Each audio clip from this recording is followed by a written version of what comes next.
మహేష్ ఎప్పుడు ఇంతేనా? Get out, you all of you get out.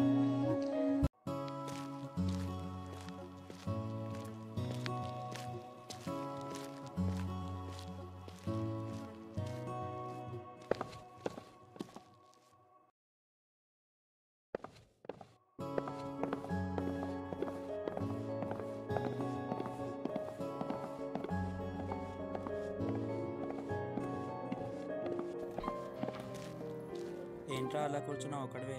నిన్న నుంచి చూస్తున్నాను. ఏమి లే బ్రో, జస్ట్ థాట్ స్ట్రక్. పోయిపోయి అనవసరంగా బీటెక్లో జాయిన్ అయ్యాను. సర్లే పద. క్లాస్లోనేమో జీరో వైబ్, బయటకు వస్తేనేమో ఫియర్ వైబ్. ఒక ఈవెంట్లోనూ ఫీల్ ఇల్లే, ఎంజాయ్ చేద్దామంటే ఫ్రెండ్స్ బ్యాచ్ ఇల్లే. అసలు ఇది ఒక బీటెక్ లైఫ్ బ్రో.